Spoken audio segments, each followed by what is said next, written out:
En la escuela aprendimos muchos operadores. El símbolo de sumar, restar, dividir, multiplicar, todos estos son operadores. En esta clase vamos a obviar este tipo de operadores, porque supongo que ya los conoces. Antes de empezar vamos a ver tres cosas. Operando. El operando es a lo que se le va a aplicar el operador. Por ejemplo, si sumamos 1 más 2, los operandos son el 1 y el 2. Operador unario. Los operandos unarios son los que tan solo tienen un operando.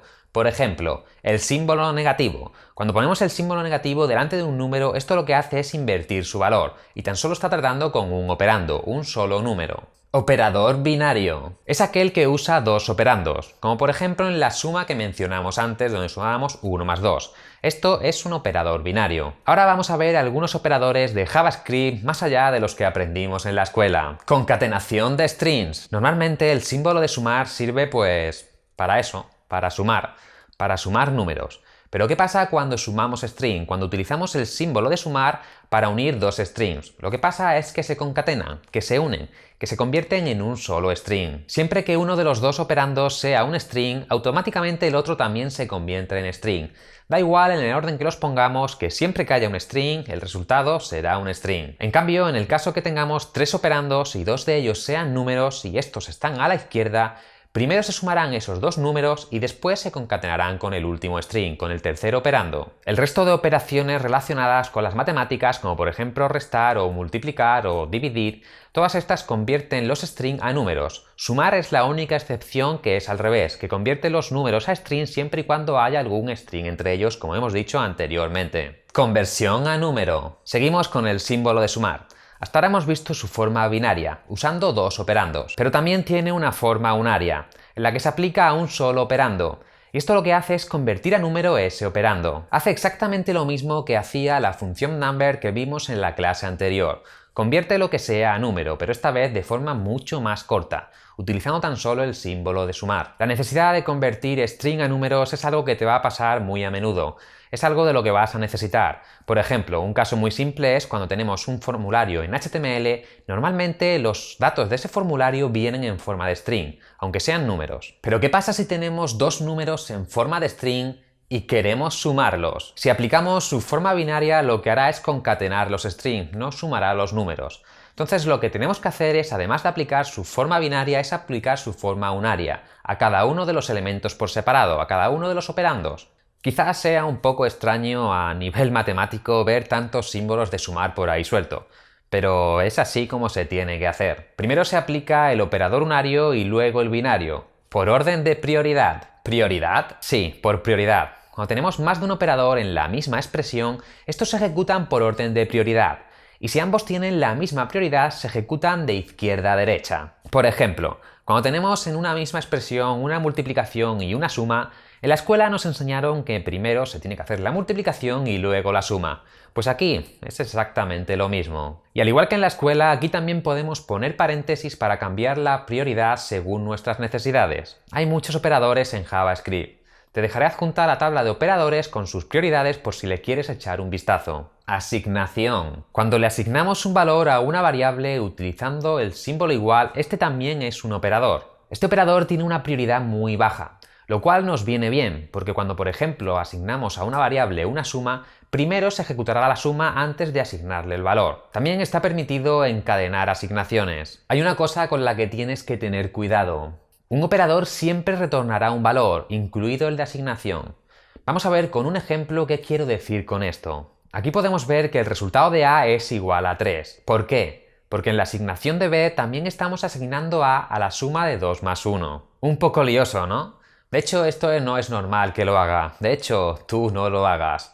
Poner el código de esta forma hace que sea un poco lioso y no se entienda bien el código. Esto no es una buena práctica de hacerlo así. El remanente. El remanente, el resto o como lo quieras llamar, no tiene ninguna relación con porcentaje, a pesar de utilizar su símbolo. El resultado de utilizar este operador entre dos variables es el resto de la división entre ellos. Aquí podemos ver algunos ejemplos. Operador exponencial. El operador exponencial son dos asteriscos. Y cómo funciona es que la primera variable se multiplica tantas veces por sí misma como número de veces indique la segunda variable. Vamos, lo que viene a ser un exponente.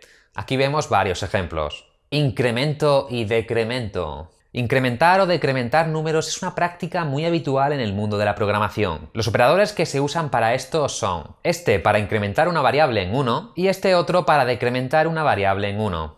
Importante: este operador tan solo se le puede aplicar a variables. Es decir, no se lo puedes aplicar a un número suelto o te dará error. Estos operadores se pueden poner antes o después de una variable. Cuando lo ponemos al final de una variable se dice que lo ponemos en su forma de sufijo.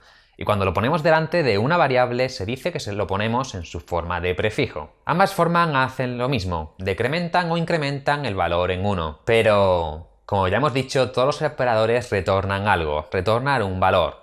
Y cuando ponemos este en forma de prefijo lo que hace es retornar ese valor más la suma de 1. Pero cuando lo ponemos en forma de sufijo lo que hace es retornar a la variable antes de sumarle 1. Por ejemplo, aquí ponemos el operador delante, en su forma de prefijo. Tenemos una variable que vale 1 y después de aplicarle el operador, su resultado es 2. Nos guardamos en otra variable el resultado del operador incremental. Cuando imprimimos el valor de esta variable es el mismo que la variable en sí, 2. Los dos son el mismo resultado. Pero vamos a ver qué pasa cuando cambiamos de posición el operador. Ahora ponemos el operador al final en forma de sufijo y igual que antes a la variable se le suma 1, por lo tanto el resultado de la variable es 2. Pero esta vez, en cambio, cuando nos guardamos el resultado que devuelve este operador, cuando imprimimos el resultado vemos que su resultado es 1. Es el resultado de la variable antes de sumarle 1. Si no vamos a guardar el resultado del operador en ninguna variable, la verdad es que da igual donde pongamos el operador de incremento, tanto delante como al final, en su forma de sufijo o de prefijo. Da un poco igual si no vamos a utilizar ese resultado del operador. Si queremos incrementar un valor y en ese mismo momento usar el nuevo valor incrementado, tenemos que usar la forma de prefijo. Si por el contrario queremos incrementar un valor, pero queremos utilizar en ese momento la forma anterior que tenía, el resultado anterior, tenemos que utilizar la forma de sufijo. ¿Por qué es importante saber esto? Estos operadores se pueden utilizar en otras operaciones matemáticas. Y no es lo mismo esto que esto otro. En uno de los casos el resultado es 4 porque se utiliza el valor después de haber incrementado esa variable. En cambio, en el otro caso el resultado es 2 porque se utiliza el valor de antes de haber incrementado esa variable. Operadores a nivel de bit, o mejor conocido como bitwise. Estos operadores tratan a los argumentos como números enteros de 32 bits. Estos operadores no son exclusivos de JavaScript y suelen estar en la mayoría de lenguajes de programación. Aquí podemos ver la lista de los que hay. Estos operadores es muy raro que se utilice. Te dejaré un enlace por si quieres echarle un vistazo y saber más sobre ellos, pero como te digo, no es algo de lo que te debas preocupar. Operadores de asignación y modificación al mismo tiempo. Hay muchas ocasiones en que queremos hacer alguna modificación sobre una variable y guardar esa modificación sobre la misma variable, y hacemos algo como esto. Pero ¿y si te dijese que hay una forma más corta de hacer esto? Y es así. Podemos utilizar el operador de asignación junto con los otros operadores que hemos aprendido como el de la resta, sumar o multiplicación. Estos operadores tienen la misma prioridad que el símbolo de asignación por sí solo, es decir, primero se ejecutará todo lo que haya al otro lado de la asignación. La coma. Es muy raro de usar este operador, pero bueno, está bien que sepamos lo que es y que existe por si alguna vez no lo encontramos. Este operador nos permite ejecutar varias acciones una tras otra, aunque al final tan solo devuelve el resultado de la última operación. Por ejemplo, aquí tenemos dos operaciones separadas por una coma, pero como podemos ver la primera operación será desechada. El resultado de esta no servirá de nada porque no se guardará en ningún sitio. El resultado que será visto es el de la última operación, el de la segunda en este caso. Ojo, la prioridad de la coma es muy baja. Es más baja incluso que el símbolo de asignación. Es por eso que en el ejemplo anterior es muy importante usar los paréntesis. Si no los usáramos en este ejemplo, lo primero que haría serían ejecutarse las sumas. Y quedaría así. Y luego el siguiente paso que se ejecutaría es la asignación. Así que el resultado sería 4 y el 8 sería totalmente desechado. Y lo que te estás preguntando ahora mismo es ¿y se puede saber para qué vamos a usar este operador? Pues posiblemente para nada. Se pueden usar en operaciones como en este ejemplo de aquí en el que ejecutamos varias expresiones al mismo tiempo. Pero a la hora de la verdad esto no es que sea muy legible, así que no se suele hacer de este modo. Pero bueno, hay muchos frameworks que internamente trabajan de esta manera, así que está bien conocerlo y saber que existe. Programador, programadora, nos vemos en la próxima clase.